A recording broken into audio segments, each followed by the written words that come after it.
Good day, everyone. My name is Dr. Olumide Abimbola Ajayi. I'm the Executive Director of the African Leadership Foundation. As we mark the ongoing 16 days of activism against gender-based violence, I am honored to join voices across the globe in reaffirming our commitment to ending violence against women and girls. This year's theme, towards Beijing Plus 30, Unite to End Violence Against Women and Girls, resonates very well and deeply with the position and the agenda of the African Union and the African Leadership Foundation. It reminds us that now, more than ever before, we must intensify our efforts to create a safer, more equitable world for women and girls. At the African Leadership Foundation, we understand that gender-based violence is not just an issue of individual harm, but a systemic crisis rooted in inequality, harmful norms, and societal silence. The statistics are actually alarming. Nearly 1 out of every 3 women globally experience physical or sexual violence in their lifetime. Every minute, a woman or a girl loses her life to domestic violence, often at the hands of someone she knows or very close to them. This reality is unacceptable to us in the African Leadership Foundation.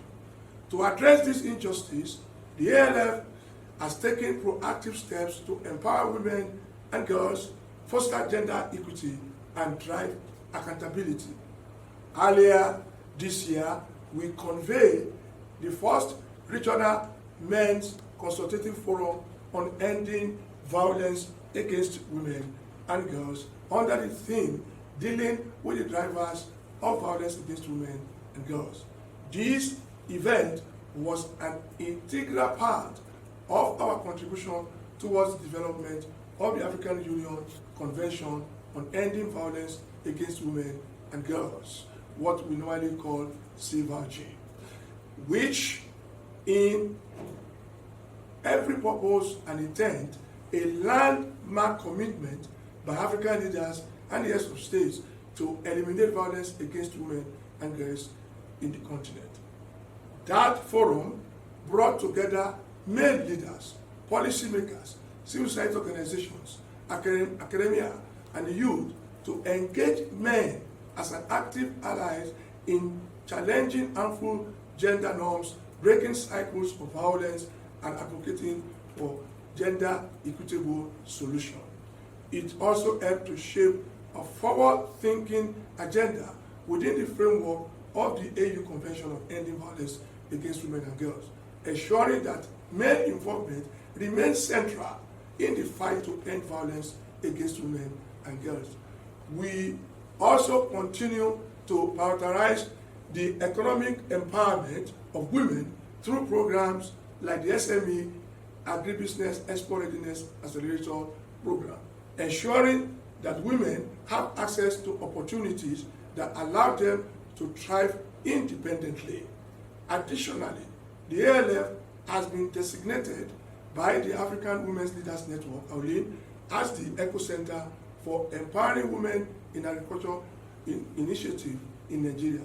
This also will enable us to provide tools for resilience and financial independence within the agricultural sector for women. However, empowerment is more than providing opportunities.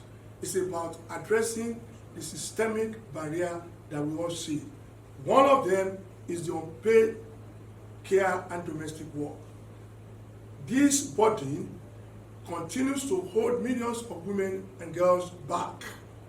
In sub-Saharan Africa, women spend 3 times as many hours on unpaid care work as men, thus limiting their economic and social opportunities to have a better livelihood.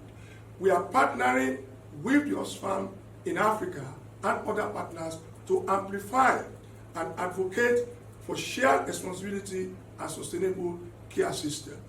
Earlier this year, we held regional dialogues with African youth, resulting in the establishment of African Youth Network of Unpaid and Domestic Work Advocates, which we call AYUNA, to drive this agenda, taking a macro-micro approach in dealing with the issues. But the fight against gender-based violence cannot be won by organizations alone. It requires all of us. For example, government must strengthen policies and laws that protect women and girls. Men, on their own part, must be active participants in this fight, challenging harmful norms and holding each other accountable and being allies for the change that we want. Communities must also create safe places where women feel supported and not silenced. Unpaid care and domestic work must be distributed by the African Union member states should increase their investment in social infrastructure, especially in the rural area.